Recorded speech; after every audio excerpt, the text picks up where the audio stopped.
成個市場最荒謬、最真實9成9，香港人都睇唔穿嘅真相。金價愈升，普羅大眾愈瘋狂賣金走佬，但各國央行就愈高愈買，死揸不放。同一頭黃金，一邊係頂級大佬長線掃貨，一邊係普羅散戶高位止蝕離場。呢個極端撕裂嘅行情根本唔係簡單嘅升跌博弈，而係未來10年全球財富重新洗牌，貨幣體系大重組嘅先兆。今日呢條片，我哋徹底拆穿呢場全民睇錯嘅黃金大局，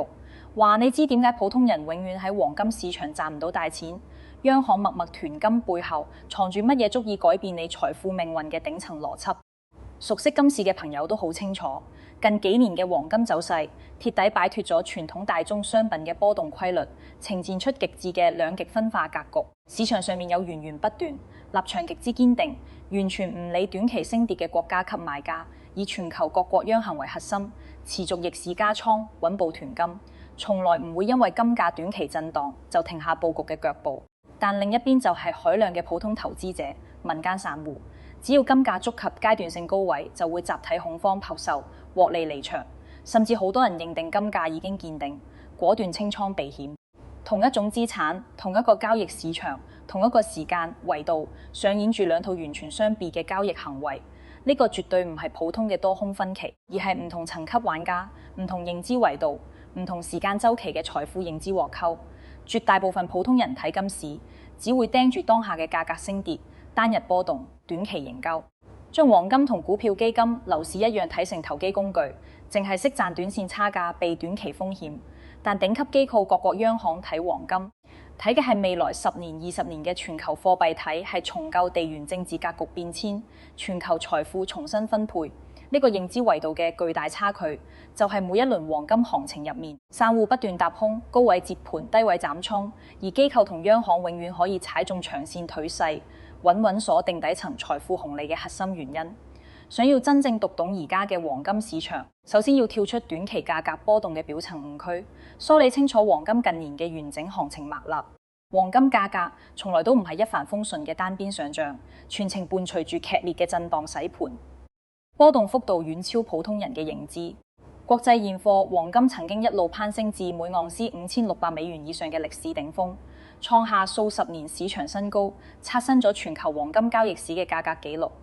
喺觸及歷史高位之後，黃金並冇持續衝高，反而進入咗漫長嘅震盪調整週期。高位之後嘅數個月，市場波動極之劇烈，單日最大波幅接近$500，多空博弈極之激烈，頻繁出現暴漲暴跌嘅走勢。極端嘅短期波動令無數短線交易者損失慘重，好多習慣短線操作、追漲殺跌嘅投資者，想透過捕捉黃金短期波動賺取收益，最終都喺反覆震盪中虧損離場，甚至血本無歸。喺高頻波動升跌無序嘅市場環境入面，短線交易嘅容錯率極低，稍有貪心止損不及時，就會被市場快速收割。但如果我哋拉長時間維度，跳開單日單月嘅升跌干擾，就可以清晰見到黃金嘅長線上漲氣勢從來冇改變過，所有劇烈嘅短期震盪，只係長線上升氣勢入面嘅階段性洗盤動作，絲毫動搖唔到黃金嘅核心上漲邏輯。呢種市場格局同香港樓市嘅運行邏輯高度相似，亦都係普通人最容易理解、最貼地嘅參照範本。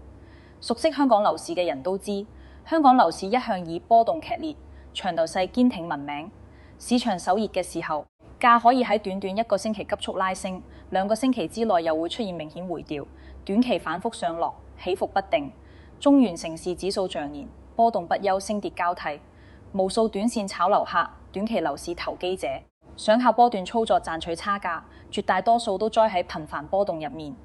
一係高位接盤被套，一係低位恐慌沽貨踏空。但回顧香港樓市數十年嘅發展歷程，無論中間經歷幾多次短期暴跌、政策調控、市場降溫係論看淡，核心地段樓價嘅長線價值、資產價格始終保持穩步上行嘅態勢，從來冇出現過長期崩盤、持續橫值嘅情況。呢啲鳩錢離場嘅短線玩家，輸嘅從來唔係樓市嘅長線價值，而係被短期波動、市場情緒跟價嘅浮躁心態。真正靠香港樓市實現財富增值嘅人，從來都唔係追逐短期升跌嘅投機者，而係堅守長線邏輯、持有核心資產、忽略短期震盪嘅長線持有者。現時黃金市場嘅運行邏輯，同香港樓市完全同源。好多人都會疑惑，點解金價已經去到歷史高位，各個央行仲要持續加倉？點解短期波動咁大？頂級機構仍然堅持持有，絕不冚持。答案就隱藏喺香港樓市最核心、最助數嘅財富真理入面。普通人買樓，從來唔係買一堆三頭，一個死單位。你買嘅係地段，係稀缺，係不可複製嘅城市資源，係未來長期嘅價值公斷。喺香港呢個城市，從來冇人會問一層樓有幾多年樓齡質素點樣，大家只會問呢間單位望海定望街，坐落邊個路段，景觀開發與否，同一條街、同一棟大廈，甚至同一層嘅兩個單位，只係因為景觀角度、位置高低嘅少許差異，售價同租金可以相差幾倍，甚至10幾倍。樓宇嘅建材面積亦可完全一樣，但最終嘅資產價值、財富差距就係呢個位置同稀缺所決定。黃金市場而家緊重演緊同一套邏輯，普羅大眾睇黃金，淨係識睇金價貴唔貴、抵唔抵買，將黃金當成普通商品、消費飾物、短炒工具。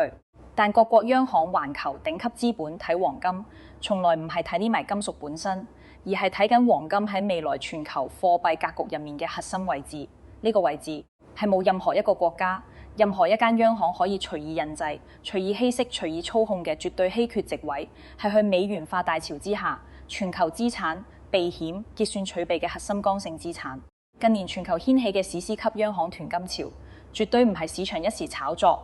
亦都唔係機構短線投機，而係一場覆蓋全球跨越陣營、歷時數年、佈局數十年嘅國家級金融戰略啦。呢場大提勢嘅轉折點，所有一切嘅源頭都要由數年前一單震撼全球金融圈嘅事件講起，亦都係呢件事徹底打碎咗全球各國對美元資產絕對安全嘅固有認知。當區域地緣衝突爆發之後，西方陣營單方面出手，直接凍結咗對手國家攀大嘅外匯儲備。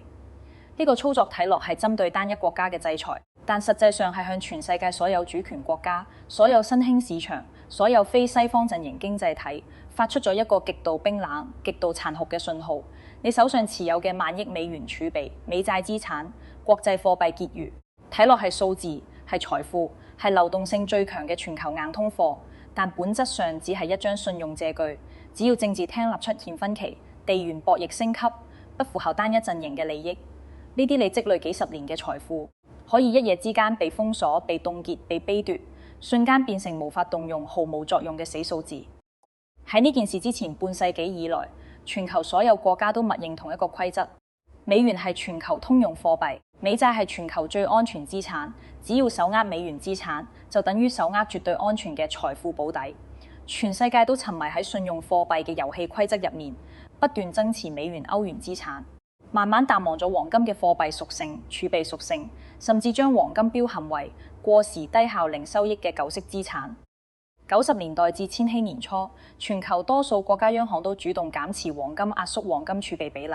將資金全面傾斜向信用貨幣資產。但地緣制裁、資產凍結呢一課，徹底冚醒咗全球各國。大家終於徹底明白，所有金定主權信用嘅貨幣資產都有政治風險、制度風險、單邊制裁風險。只有實物黃金獨立於所有國家信用，獨立於所有政治陣營，獨立於所有貨幣體系。冇人可以凍結，冇人可以封存，冇人可以單方面隱奪。呢種絕對自主、絕對安全嘅屬性，係任何信用貨幣都無法替代嘅終極價值。我哋可以用香港人最易明嘅租屋比喻，徹底講透呢個底層邏輯。過去幾十年，全球各國就好似長期租屋嘅租客，一直租用美元體系搭建嘅金融大廈，使用呢度嘅結算系統、交易通道、儲備體系，從來都乖乖交租、遵守規則、依賴體系，以為呢個租約永久有效、絕對穩妥。但經歷過一次無差別資產凍結之後，所有租客都瞬間醒覺，業主嘅規則永遠由業主話事，租客再乖再守規矩都掌握唔到自己嘅居住權。財富權最理性、最長遠嘅做法，從此不再瘋狂租屋，不再依賴他人物業，而是自己買一層永久屬於自己、冇人可以干預、冇人可以收回嘅物業。而黃金就係全球金融市場入面唯一嘅永久私人物業。呢種對信用貨幣嘅質疑，對安全資產嘅重新定義，並唔係今幾年先出現，只不過今次係半世紀以來最劇烈、最全面、最深層嘅一次價值重估。追溯歷史，上世紀70年代，美國宣布美元與黃金脫鈎，布雷頓森林貨幣體係一夜崩塌。當時全球各國第一次驚覺，原來所謂嘅個國際貨幣信用只係政府承諾嘅空中樓閣，冇實物資產兜底嘅貨幣，隨時都會面臨問值、崩盤失效嘅風險。只不過喺隨後嘅半世紀，美元憑藉強大嘅經濟、軍事、金融實力，維持住全球貨幣霸主地位，令全世界逐漸麻痹、放鬆警惕，再次沉迷喺信用貨幣嘅便利同高效之中，慢慢遺忘咗黃金嘅兜底價值。但歷史永遠不會變，每當主流貨幣信用出現裂痕，每當全球節隨動盪，每當單一貨幣霸權過度濫用權力，黃金必然會被市場重新拾起、重新定價、重新追捧。呢個係跨越千年嘅金融鐵律。而家我哋身處嘅正係半世紀一遇嘅貨幣體系重構週期，一場有史以來最大規模嘅央行購金潮，正係呢個大週期入面最核心、最真實嘅信號。翻查官方完整數據，數年前全球央行淨買入黃金超過1100個什，創下1950年有正式記錄以來嘅歷史新高，貼底打破半世紀嘅購金紀錄。其中中國央行嘅增持節奏最能夠體現長遠戰略定力，連續20個月不間斷增持黃金儲備，係多年以來最持久、最穩定、最堅定嘅買入行情，將官方黃金儲備推高至1346萬。好多人見到呢個數字就以為央行儲備已經足夠增持，即將停止。但如果睇返國口比例，你就會發現完全係另一回事。1346肯黃金，只係我國整體外匯儲備嘅8%左右。呢個比例不單止遠低於歐美發達國家嘅黃金儲備佔比，甚至低於全球央行嘅平均合理配置水平。換句話講，而家嘅增持只係起步，距離合理戰略配置目標仲有極大嘅上升空間。所以市場所有央行將會停手，黃金已經見頂嘅講法，都只係普通人嘅短視判斷，完全睇唔到國家層面嘅長遠佈局。而且呢場購金潮從來都唔係中國單邊行動，而係全球性嘅集體共識。好多人以為只有中國喺減持美元、增持黃金，但真實數據話俾你知，全球幾乎所有主流國家都喺同步行動。歐洲嘅波蘭央行係本輪行情入面最激進嘅買家之一，單年增持黃金超過100波騰，不斷刷新本國儲備紀錄，仲公開設定更高嘅儲備目標，持續優化外匯極好。波蘭嘅購金邏輯同我國完全唔一樣，但最終行動高度一致。中國增持黃金核心目的係優化外匯，決可擺脫對美元結算體系嘅過度依賴，掌握金融自主權、結算自主權。而波蘭地處地緣衝突前線，毗鄰多個動盪區域，增持黃金純粹係為咗舊敗戰亂保險，對沖地緣風險、貨幣風險、制裁風險，一個為咗長遠金融戰略，一個為咗短期風險避險，兩種完全唔同嘅訴求，最終得出同一個答案：堅定買金，長期揸金。呢個現象極之關鍵，亦都係好多分析師忽略嘅重點。今次黃金價值重估，唔係單一國家嘅政治操作，唔係單一陣營嘅資產調配，而係跨越地域、跨越陣營、跨越發展階段嘅全球共同選擇。無論係大國細國、發達經濟體、新興市場，無論出發點係戰略佈局定係風險避險，所有國家都一致認可，黃金係未來最安全、最靠得住嘅底層資產。除咗各國央行，連美國本土嘅私人資本機構資金都大舉湧入黃金市場，年度黃金投資需求翻倍增至，黃金 ETF 持倉量已創新高，海量資金由美債美股流出，轉投黃金避險。就算係美元體系嘅既得利益者，都開始悄悄拋棄純信用資產，可見美元信用弱化、黃金價值重塑已經係不可逆嘅全球大趨勢。當然，市場入面都有部分國家曾經喺特定階段沽金減持，但呢啲個案完全唔可以用嚟否定黃金長期價值。呢啲國家大多係因為本國財政壓力巨大，外匯缺口緊張，本幣繫值嚴重，迫於短期現金流壓力先無奈沽金補足財政缺口。佢哋唔係唔認同黃金嘅長遠價值，而係冇足夠實力同定力長期持有。呢個道理同香港普羅業主嘅處境一模一樣。好多香港人都絕對認同核心地段樓宇長期保值、長期增值。明知而家提賣一定會踏空，一定會偷選，但一旦遇到失業周轉困難、現金流斷裂，就不得不忍痛割愛，平買優質資產度日。所以資產贏唔贏在長頭細，最終睇嘅唔係你識唔識睇市，而係你有冇足夠實力同定力，抗過短期波動，熬到長線價值體現。而香港正係呢場全球黃金大重組入面最特殊、最矛盾、最值得拆解嘅核心節點。好多人淨係見到香港街坊奮奮高位賣金獲利離場，就以為香港市場看淡黃金行情見頂。但實際上，香港從來都係全球黃金流通最核心、最不可替代嘅中轉樞紐、必經收費站。數據顯示，過去幾年內地單月黃金淨進口量曾經單月飆升近50%，而絕大多數進口黃金都係經由香港呢個窗口導入內地。香港本身唔生產黃金，唔開採黃金，唔需要大量囤積黃金自用，但全球絕大部分流入中國、流入亞洲嘅黃金都必須經過香港嘅金融體，係結算通道、保稅沖儲、國際交易網絡。呢個就係同香港樓市一樣嘅頂層邏輯，最賺錢、最有價值嘅，從來唔係持有貨物，而係掌控通道，一條必經嘅貿易通道，一個獨佔嘅結算節點，一個宏斷嘅流量入口，唔使生產任何產品就可以永久坐收流量、紅利交易手續費、金融服務收益。呢個就係香港喺全球黃金市場入面最隱形、最核心、最長效嘅價值。但最冧次、最值得反思嘅畫面，就發生喺呢個黃金樞紐城市入面。城市層面緊握全球黃金流通核心通道，持續收割全球金融紅利，但絕大部分香港普羅市民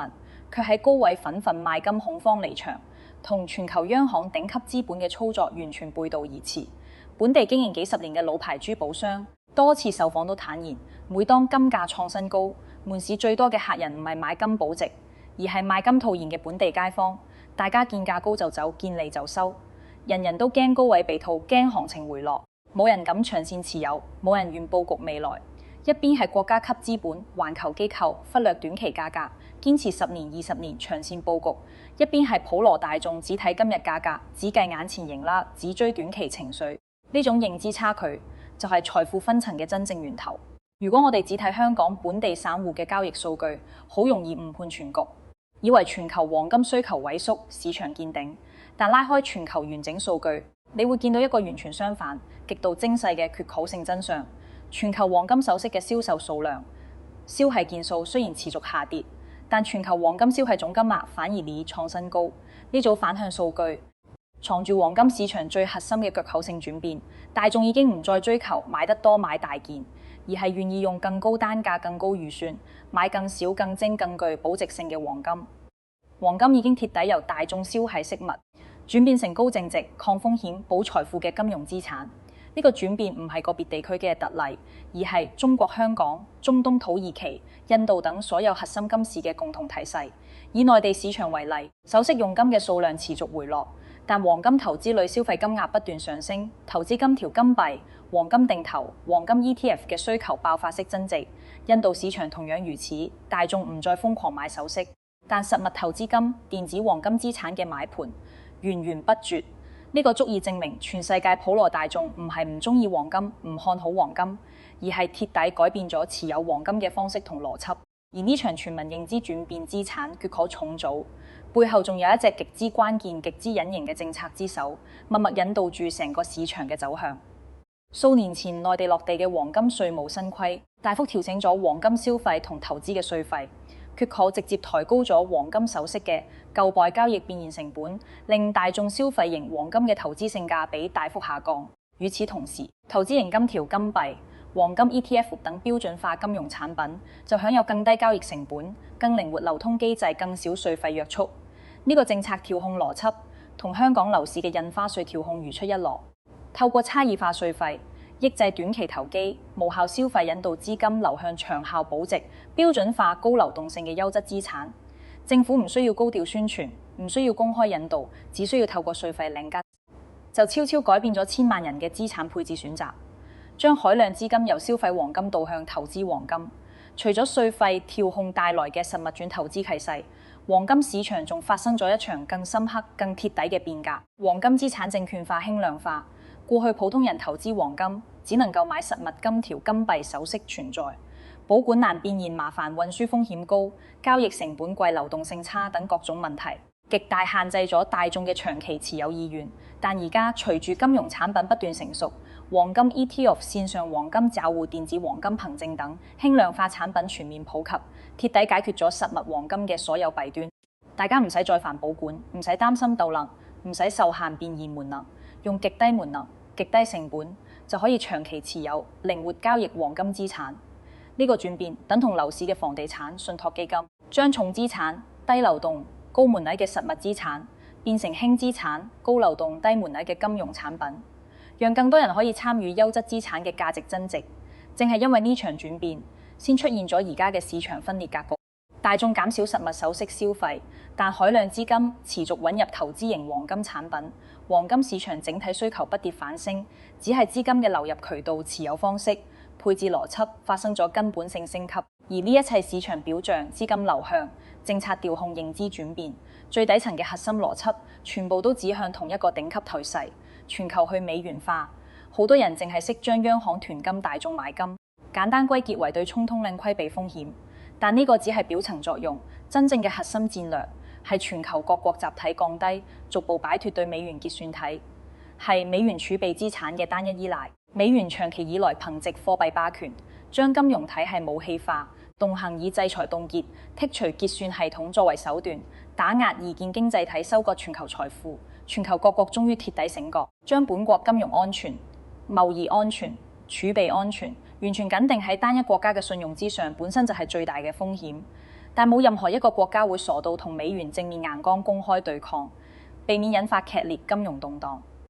所有國家嘅做法都高度一致，靜靜地、緩慢地、持續地，一點點減持美元資產，一點點提升黃金儲備，一點點搭建非美元結算通道，循序漸進完成外匯體系結算體系嘅安全重組。呢個係一場場達數10年、靜水流深嘅頂層戰略，絕對唔會因為短期金價升跌、市場波動而停止。呢度亦都可以解答好多人嘅疑惑：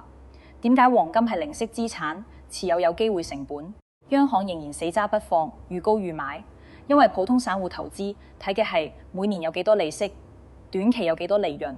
但國家層面嘅儲備佈局睇嘅係極端風險之下有冇資產可以自主流通、自主變現，不受制於人。黃金嘅核心價值從來唔係年化收益，而係金融戰爭、地緣動盪、貨幣危機入面嘅兜底保險。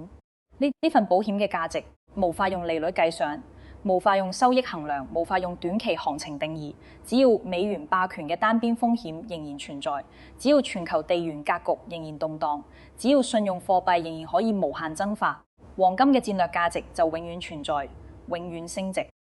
再睇返香港喺呢場大頭勢入面嘅特殊定位，你就會發現成局真相更加通透。香港作為內地連接國際金融市場嘅唯一核心窗口，擁有100年歷史嘅黃金交易體，係成熟嘅國際金融配套自由嘅資金流通機制，完善嘅保稅交割充儲系統，係目前國內唯一可以全方位對接國際黃金市場，承載超大規模黃金進出口、跨境結算嘅後樓城市。上海、新加坡雖然都喺積極搶奪黃金金融市場份額，但短期之內仍然無法取代香港積累100年嘅制度優勢、國際機構資源、交易慣例同通道地位。香港嘅城市價值從來唔在於本地居民持有幾多黃金資產，而在於掌控住全球黃金流通嘅核心通道，永久坐收金融服務紅利、流量紅利、結算紅利。呢就造就咗成個市場最反常識、最值得深思嘅分裂。城市層面，香港係全球去美元化、黃金重佈局嘅頂級受益者，享受住時代級嘅缺口性紅利。但個人層面，絕大部分香港街坊卻被短期金價波動肯價、高鋪低吸、頻繁踏空，錯過咗長線財富增值嘅機會。個人短線情緒永遠追唔上城市長線都勢，呢個就係財富分層嘅終極真相。展望未來，成個黃金市場嘅長線格局已經極之清晰，3條核心動力線持續共振，支撐金價長期向好。第一，全球央行購金潮持續延續，各大權威機構一致預期，未來年度央行淨購金量將長期維持歷史高位，去美元化態勢不可逆，